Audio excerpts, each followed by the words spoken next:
बिस्मिल्लाहिर्रहमानिर्रहीम नहमदुहु व नसल्ली अला रसूलिहिल करीम। गुस्सा इंसान को आ ही जाता है।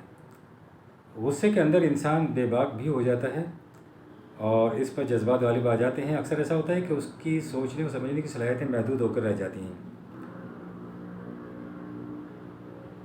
बाद में वो जब जायज़ा लेता है तो उसे बहुत कुछ अपनी ही खामियां नज़र आती हैं। कारोबारी ज़िंदगी में गुस्सा आना कोई मायूब तो नहीं है, लेकिन कौन सा गुस्सा करना चाहिए, आइए हम इसको समझते हैं। इसे मैं कहता हूँ कैलकुलेटेड गुस्सा करना चाहिए, यानी एक ऐसा गुस्सा जिसकी कैलकुलेशन आपके पास हो।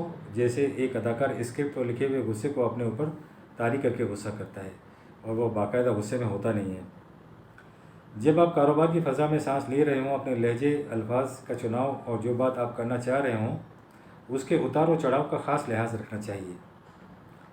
बिल्कुल ऐसे ही जैसे समंदर की लहरें कभी बहुत तेज़ी से आकर आपके पाँव को छूती हैं और दूसरे ही लम्हे आपके पाँव को छुए बगैर वापस चली जाती हैं। बहुत सारे लोग बात कह देते हैं, लेकिन जब सामने से रद्देमल आता है तो अपनी कही हुई बात को संभालना उनके लिए नामुमकिन हो जाता है। आपके अंदर ये सलाहियत होनी चाहिए, जो बात आप कहें रद्देमल के बाद उसे आप संभाल भी सकें। कारोबार की फहरिस्त में कामयाब आपको बहुत सारे तेज़ और तर्रार लोग भी मिलेंगे और बहुत सारे ऐसे भी मिलेंगे जिन्हें आप भोले कहते हैं, भोला। कारोबार में कामयाबी के लिए तेज़ होना कोई टूल की हैसियत नहीं रखता, यानी औजार की हैसियत नहीं रखता। ये एक इजाफी खूबी ज़रूर है। ज़्यादा मेहनत, अच्छी प्लानिंग, हर काम अपनी निगरानी में करना, अच्छे मुलाजमिन, दूसरों को यहाँ से तोड़कर अपने यहाँ जमा कर लेना और इस तरह की बेशुमार चीज़ें, उन्हें आप इजाफी खूबियों के खाने में डाल सकते हैं या इजाफी खामियों के खाने में डाल सकते हैं, लेकिन इसे आप कारोबार की बुनियादी ज़रूरत के तौर पर नहीं ले सकते। कारोबार की बुनियादी ज़रूरत कैपिटल का मौजूद होना है, जिसे आप पैसे में तोल सकते हैं। दूसरा कैपिटल आपकी अपनी ज़ात से मुताल्लिक़ है। कुछ खूबियाँ आपके अंदर ऐसी होनी चाहिए कि आप उसे कैपिटल कह सकें, कि आपसे लोग आपके काम के अलावा भी आपको पसंद करें।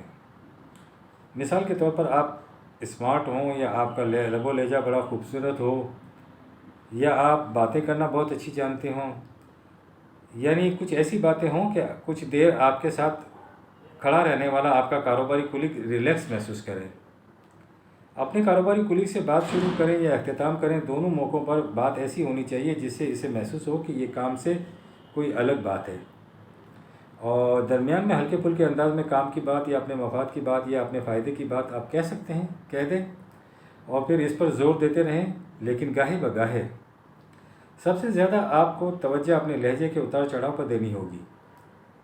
बाज़ मौके पर आप अपने कारोबारी कुलीग को टेंशन देना चाहते हैं, यह आपकी कारोबारी ज़रूरत भी होती है। इस वक्त ये ख्याल रखना चाहिए कि कहीं इसका शर्फ इंसानियत मजरूह ना हो जाए। बात सिर्फ टेंशन की हद तक होनी चाहिए जिस मकसद के लिए आप इसको मोटिवेट करना चाहते हैं, यानी टेंशन देना भी एक मोटिवेट करना होता है। इस हद तक टेंशन दें कि वो मोटिवेट हो जाए। रब्बना तक़ब्बल मिन्ना इन्नका अंतस समीउल अलीम।